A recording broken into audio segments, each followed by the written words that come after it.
If you find this, I need you to understand something. Surviving doesn't always look like fighting. Sometimes it looks like stopping.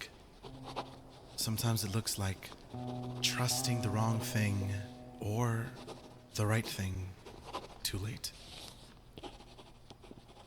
After I ran from the horde, I didn't stop because I felt safe. I stopped because my body shut me down. My legs were shaking so badly I had to lean against walls just to stay upright. Every muscle screamed every time I took another step. I wanted to keep moving, I really did. Every instinct told me that stopping was dangerous. But exhaustion is louder than instinct. So I stopped looking for answers and started looking for shelter. I wandered through neighborhood after neighborhood, houses torn open, doors kicked in, windows shattered, furniture dragged outside and left to rot in the street. You could tell where people panicked and where they fought. You could tell where they ran out of time. Then I saw it. A house at the end of a cul-de-sac. Tall walls, it's gated, untouched. The gate was intact. The walls were high enough to block sightlines. Cameras were mounted at the corners, angled carefully. Even from a distance, I could tell this place had security. Real security. Probably alarms too. Loud ones. The kind that keep people away. Or the kind that get you killed if they go off. I stood there, weighing my options. That's when I heard movement behind me. Slow, heavy, too many footsteps scraping against concrete. I didn't look back. I took the risk. The front door didn't budge. It was solid, reinforced. The first floor windows were locked. I tested them anyway, slow, careful, but nothing gave. Then I noticed the second floor. One window was cracked open. I climbed. My hands scraped raw against the wall. My arms burned halfway up, but fear kept me moving. I pulled myself onto the roof, crouched low, and eased toward the window.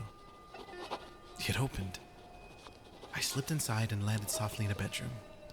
The first thing that hit me was how normal it felt.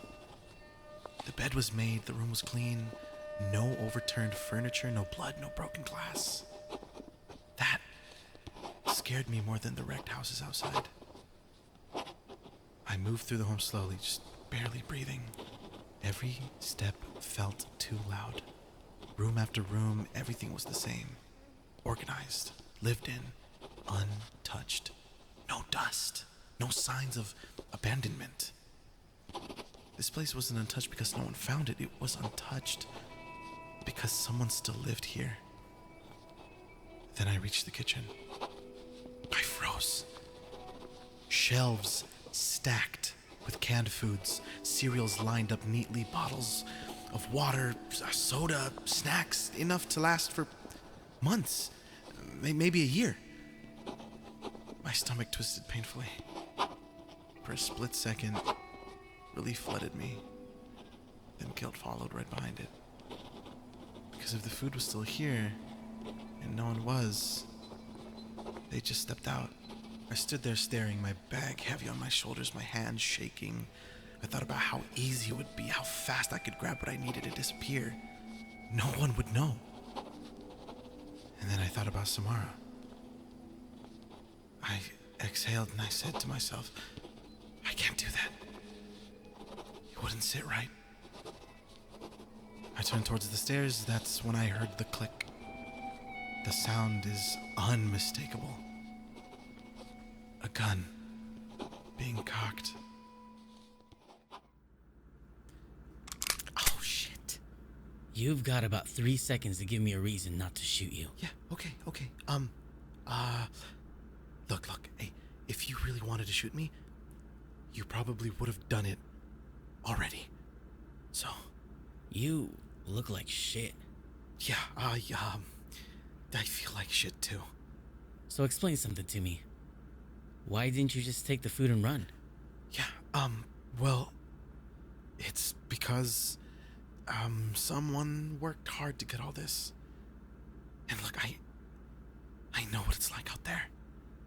Just taking this, I felt like stealing time someone else bled for. It just didn't feel right. That's a dangerous way to think now. Yeah,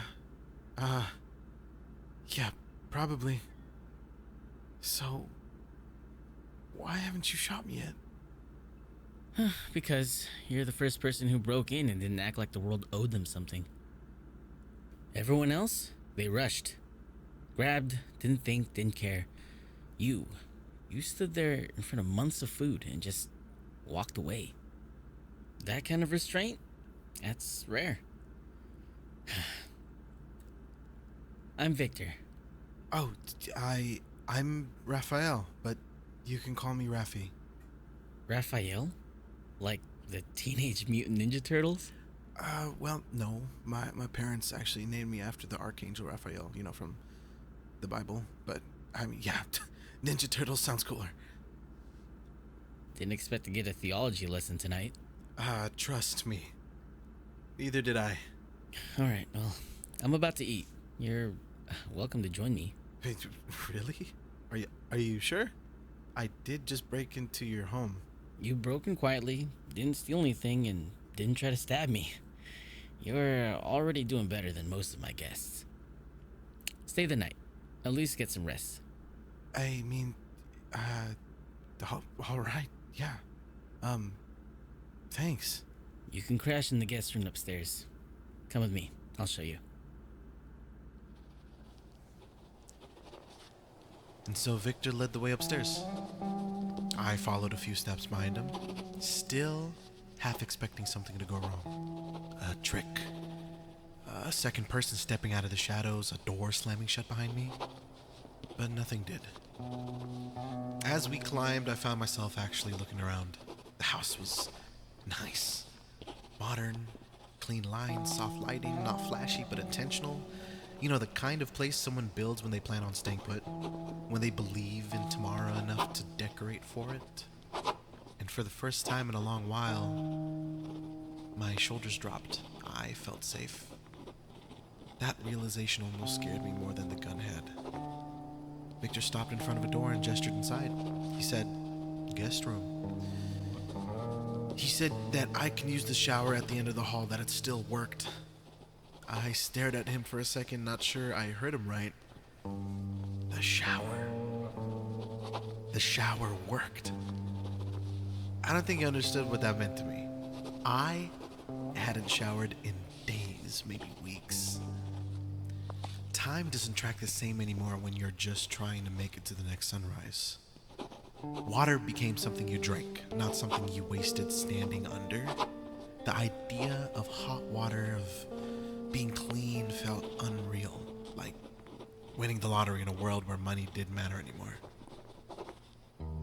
So Victor headed back downstairs, telling me dinner would be ready in a few hours, told me to rest up. So I stepped into the room and closed the door behind me, and just stood there. The bed was made, the room smelled clean, no broken furniture, no barricades, no bloodstains, no reminders of what the world had become. I sat down on the edge of the bed and felt the mattress sink beneath me. My chest tightened.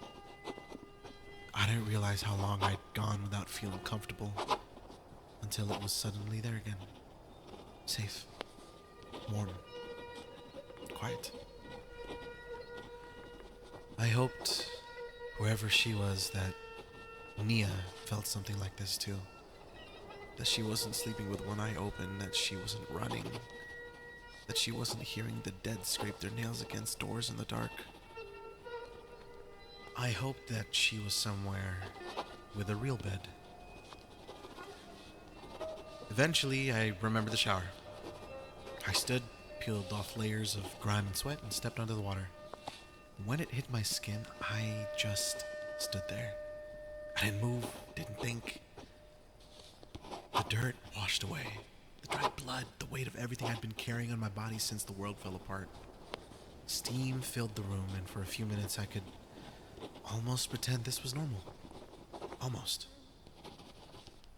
When I finished, I went back to the room, and fresh clothes were folded neatly on the bed. They fit almost perfectly. I can't remember the last time I wore something that wasn't stiff with sweat or dirt, something that didn't smell like fear. I was still adjusting when I heard Victor call my name from downstairs. Dinner was ready, so I walked down and stopped short when I saw the table. Spam, rice, eggs. The smell hit me harder than I expected. Suddenly, I wasn't here anymore. I was 5 years old, maybe 8, sitting at a small table while my Lola moved around the kitchen. My parents were always working back then, long hours, always tired, always busy. But my Lola would come by to help take care of me. Every morning, she made the same thing. Spam, rice, eggs. Simple, warm, familiar. Victor gestured for me to take a seat. I did. This is really good. Thank you for the food and for not shooting me when you had the chance. Honestly, I almost shot you just for how you smelled. That's fair. I would have shot me too. Shower helped though. Huge improvement. So, where you headed? I'm looking for my sister, and apparently she's somewhere in San Diego. San Diego's a big place. You got a starting point? Not really, but that's not gonna stop me. Wish I could help more, but best I could do is send you off a few days worth of food for tomorrow. At least it'll make the search a little easier. Oh, wow, that's more than enough. Thank you. Hey, so there's 2 extra plates on the table. You expecting company? Pretty observant. Yeah. Aria and Mateo. They live here too. They went out scavenging, and I usually stay behind. Oh, why? I'm not that great out there. I freeze, overthink, second guess myself, and yeah, they're just better at it. Faster, quieter. So I do this. Keep the place secure, clean, safe, and just make sure there's something to come back to. They've been gone for a few days now. No word on the walkies. Probably just dead batteries. Or maybe they're screwing with me. Wouldn't be the first time. Yeah, so what about you? Anyone you're traveling with? I guess used to be an apartment complex. Bunch of us stuck together at first. That didn't last. So you made it here alone? Yeah. That's impressive. Where'd you come from? Oh, the OC area. You're kidding. Yeah, I wish. That stretch between OC and here?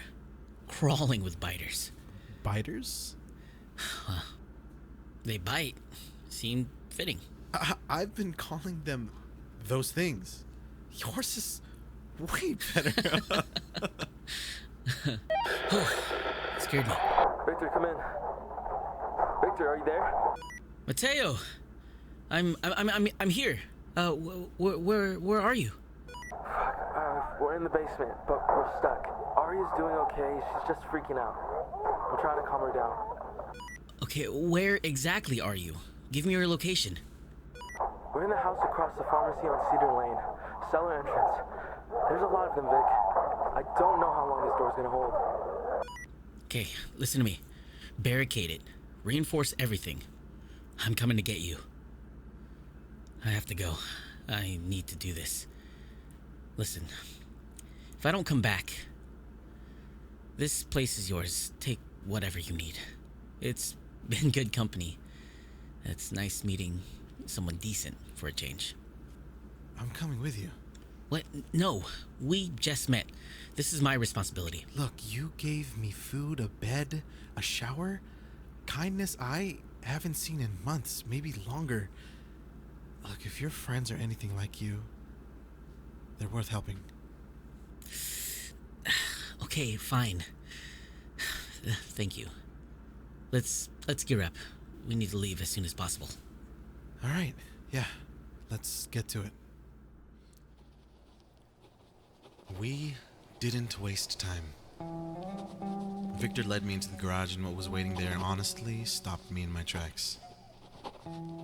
Weapons. Real ones.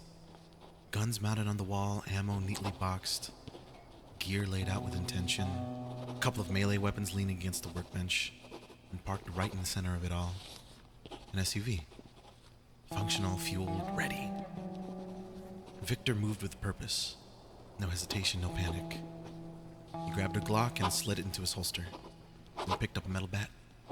Scarred, dented, clearly used. After that, he turned back to the rack and pulled down another Glock and a machete. Handed them to me. The weight surprised me. 2 megs, he said, passing them over, and remember, only shoot if we absolutely have to. Noise brings more of them, he added later. So I nodded. I already knew. Before I could say anything else, Victor opened a pack and started stuffing it with food and water.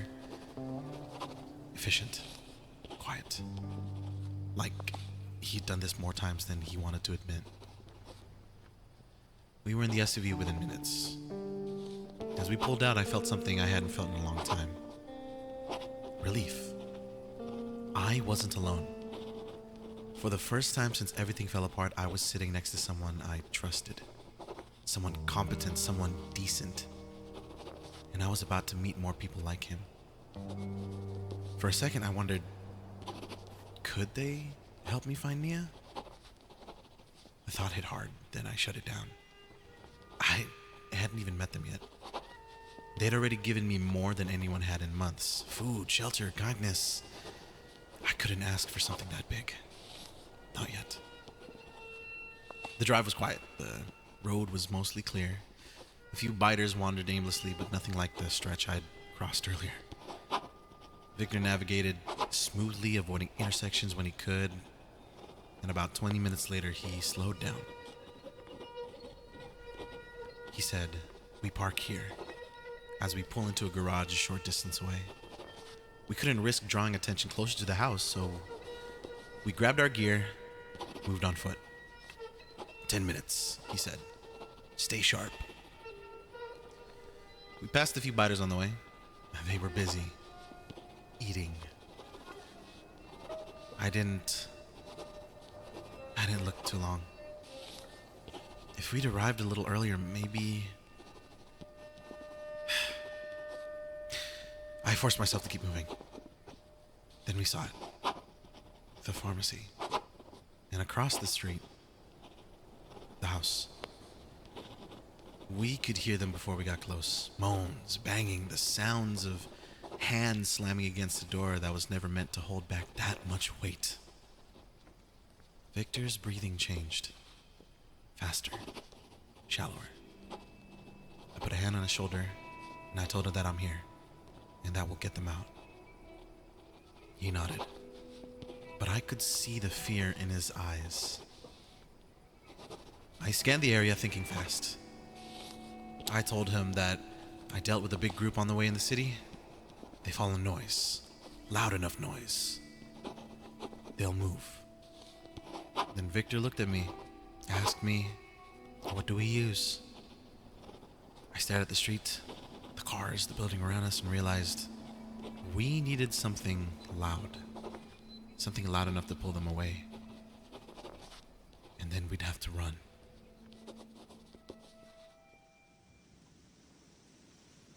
Oh god, there's a metric fuck ton of them. We need a distraction, something loud. When I dealt with the horde earlier, breaking glass worked. Bottles. The sound pulled them right off me. There's gotta be some bottles. Shit. There's nothing like that here. Some of those cars might still have juice. If we could trip an alarm. No, that's gonna take too long. And we're not even sure if we're gonna find one that even works. Hold on. I have a plan. What kind of plan? It's the kind where you trust me. That's not an answer, Raffy. I know, but I promise I'll let you know when it's time to move. No. If someone needs to make noise, it's me. I'll do it. Victor. Listen, they're my people. I'm not letting you risk yourself for strangers. That's exactly why it can't be you. You're too close to them. When that door opens, they need to see you, not someone they don't know. You have to be the one they run to, and you have to be the one who gets them out. Look, I won't die easy. Not now. I still have my sister to find. Okay, but you better get back to that car the second that door opens. And if you don't, I'll shoot you myself. Fair enough.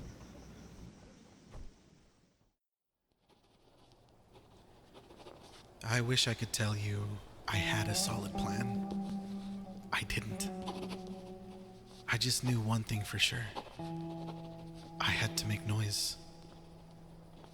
Before I moved, I made sure Victor was somewhere safe, somewhere with cover, somewhere he wouldn't get blindsided. He needed a clear line of sight to the cellar door. He needed to be ready. Once I knew he was in position, I moved down the street towards the pharmacy. I scanned everything. Cars were stripped down to metal. Some were burned out shells. Others had already been smashed open. The glass in the pharmacy was long gone. No bottles, no alarms.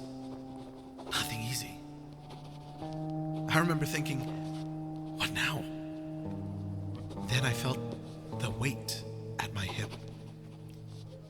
The gun. Loud, simple, portable. That was it. I positioned myself in front of the pharmacy where I could see the street clearly, where there'd be no surprises. I took a deep breath and let it out slowly. I closed my eyes, thought about my sister. I reminded myself of the one rule I'd been living by since I left home. I don't get to die yet. Not before I find her. I raised the gun, and I pulled the trigger. The sound was deafening. It wasn't like a game. There was weight to it. Force. The recoil jolted up my arm and into my chest. My ears rang. For a second, everything felt unreal. Then I saw them. The horde. Heads snapping towards me. Bodies turning, moans rising all at once. I fired again, just to be sure. That did it. They were coming. I yelled this time, shouted, waved my arms, made sure they knew exactly where I was. Come on! I screamed, this way! I ran. As I moved, more of them poured out. Alleyways, doorways, abandoned cars. Every sound I made pulled more in it. It felt endless. I cut through alleys. I jumped fences. The weight of them crushed barriers meant to slow them down. They didn't stop. They never stop. Somewhere along the way, I realized I didn't know where I was anymore. The streets looked wrong. The turns were unfamiliar. I tried doubling back, but nothing looked the same. I kept running. 10 minutes, maybe more. My legs burned. My breath came sharp and shallow. Every step felt heavier than the last. I told myself it was worth it. As long as Victor and his friends made it out. As long as they were safe. And this was worth it. Even if I ended up alone again. Even if this is how it ended. My legs finally gave out at a major intersection. I stumbled, fell. The world went hazy. This is it, I thought. I just wished I could hear my sister's voice one more time.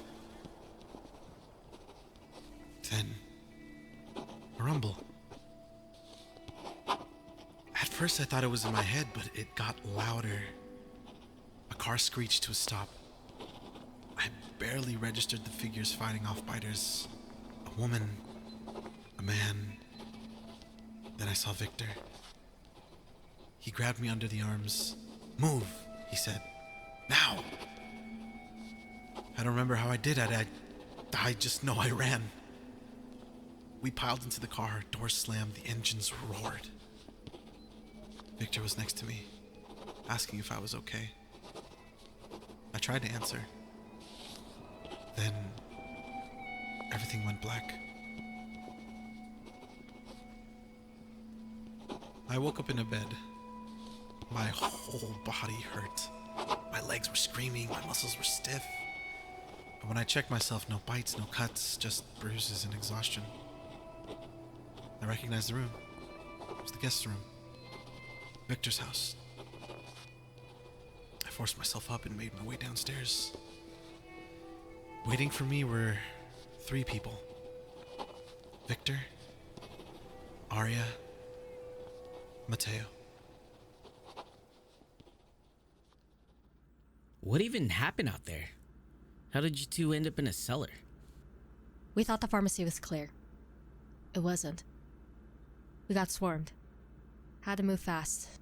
The cellar was the only place that wasn't already crawling. They brought them. Who? Those God-fearing bastards. The Iglesians? Yeah. Saw their vehicle peel out right before we got trapped.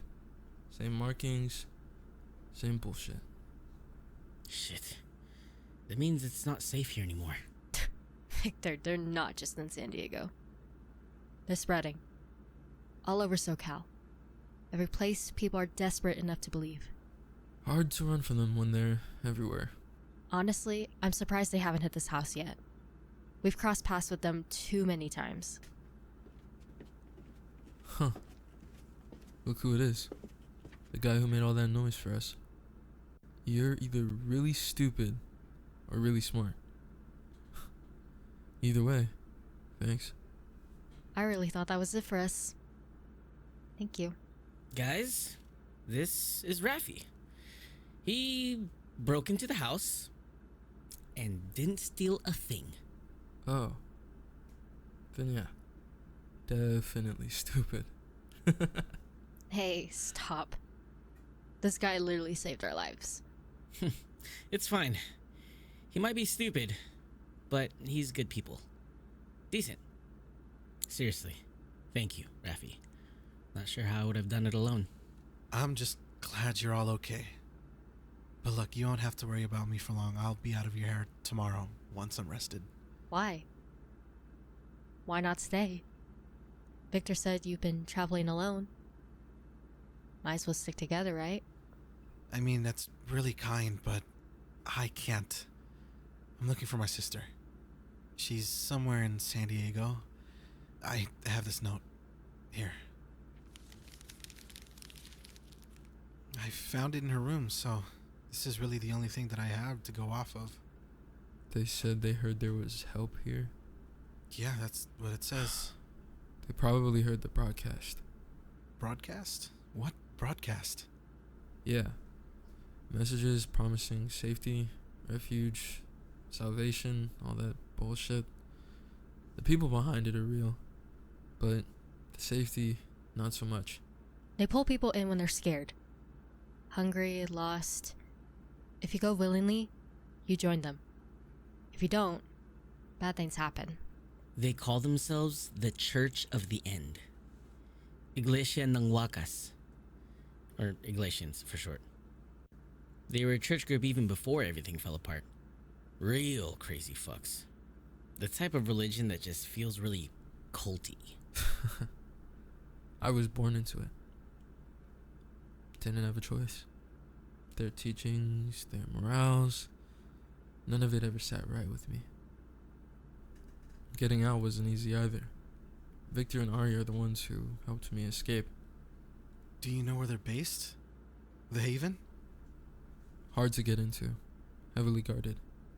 Big walls too. They use spiders as protection. They lure them in, keep them close, but never get hurt themselves. They believe that the biters are part of God's will, or that they're tools to cleanse the world. Convert the believers and judge the rest. That's fucking insane. If that's where my sister is, I have to get her out. Hey, listen, we don't even know if she's there. Let's not make any rash moves, okay? But we do want to help. You did save us, and now we owe you. Rest first. Tomorrow, we figure out a plan. After today, you're always welcome here, Raffy. Thank you. All of you. I didn't expect them to be like this. Victor, Aria, Mateo. They didn't know me anything. And yet they offered help like it was normal. Like kindness wasn't a risk anymore. That scares me a little. But it also helps. They thank me like I did something heroic. I don't feel heroic. I just didn't want to leave people behind again. I've heard of elections before, even back home. There were churches in the OC area, plain, boring. But my family's Catholic, so I grew up just hearing stories, you know? People whispering about friends who left and came back different, about families getting cut off, about control disguised as faith. I didn't think they'd still be around. I didn't think they'd thrive. Eventually, I headed back upstairs. Same guest room, same bed, same quiet. This is the first night in a long time I don't feel like I need to sleep with one eye open. For the first time, I let myself be normal. I pulled out my radio. I've been carrying it around for weeks, waiting for the right moment, waiting for a night where I wouldn't have to worry about, I don't know, footsteps outside or screams down the block. I just wanted music.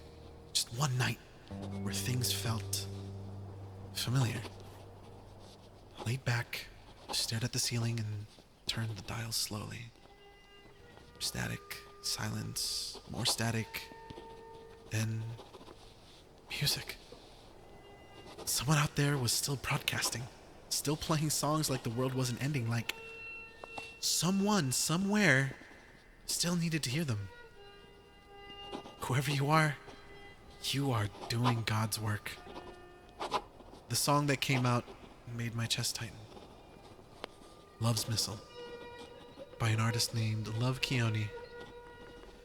I played that song on repeat before everything went to shit, on drives in my room, on nights when I didn't know what I was doing with my life. I closed my eyes. For a moment, it almost felt like before.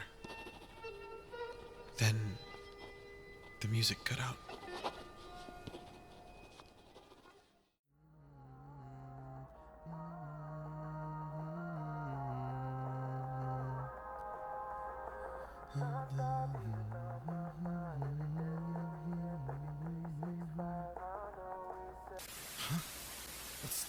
Hello?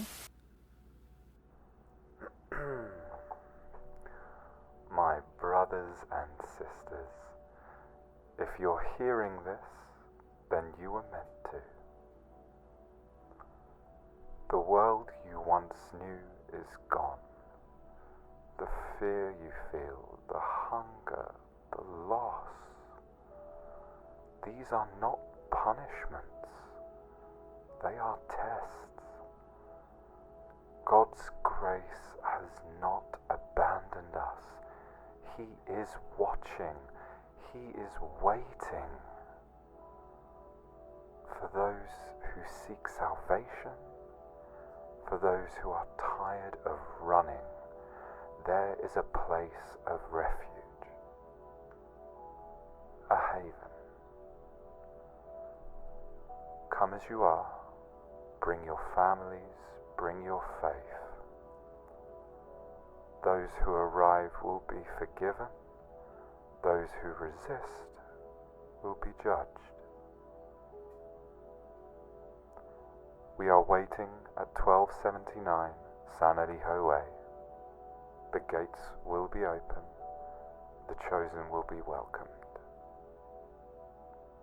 I am Brother Felix, and this is the end.